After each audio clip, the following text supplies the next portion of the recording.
વડાપ્રધાન નરેન્દ્ર મોદીના જન્મદિવસની ઉજવણીને અનુલક્ષીને યોજાતા સેવા પખવાડિયા અંતર્ગત વોર્ડ નંબર 16 દંતેશ્વર તળાવ પાસે મેડિકલ કેમ્પ અને રક્તદાન શિબિરનું આયોજન કરવામાં આવ્યું હતું।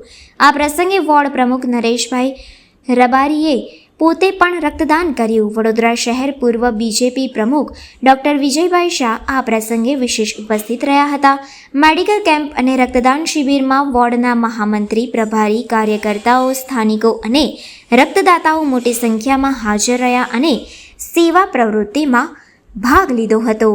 માન્ય નરેન્દ્રભાઈ મોદી સાહેબના જન્મદિવસથી 2 ઓક્ટોબર સુધીના 15 દિવસના સેવા પખવાડિયાના ભાગરૂપે સમગ્ર ગુજરાતમાં માન્ય પ્રદેશના અધ્યક્ષ પાટીલ સાહેબના માર્ગદર્શન હેઠળ અલગ અલગ પ્રકારના કાર્યક્રમોનું આયોજન કરવામાં આવ્યું છે। તેના ભાગરૂપે વડોદરા મહાનગર ખાતે આજે વોર્ડ નંબર 16માં દંતેશ્વર તળાવની પાસે અહીંયા મેડિકલ કેમ્પ અને રક્તદાન શિબિરનું આયોજન કર્યું છે। આજના આ કાર્યક્રમમાં રક્તદાન શિબિરમાં વોર્ડના ભારતીય જનતા પાર્ટીના પ્રમુખ શ્રી નરેશભાઈ રબારી પોતે પણ રક્તદાન કરી રહ્યા છે।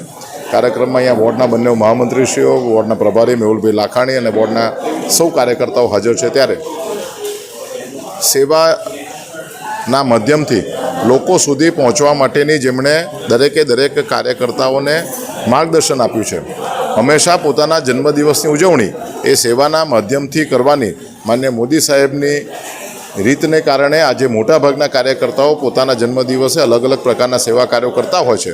ત્યારે આ 15 દિવસના પખવાડિયાના સમયગાળા દરમિયાનમાં થનારા અલગ અલગ પ્રકારના કાર્યક્રમોને લીધે સમાજના દરેક વ્યક્તિને એનાથી ફાયદો થાય છે। તો આજે આ સેવા પખવાડિયાના સુંદર કામના આયોજન માટે વોર્ડ નંબર 16ની ભારતીય જનતા પાર્ટીની ટીમ માન્ય શ્રી નરેશભાઈ રબારી અને એમની સમગ્ર ટીમને ખૂબ અભિનંદન આપું।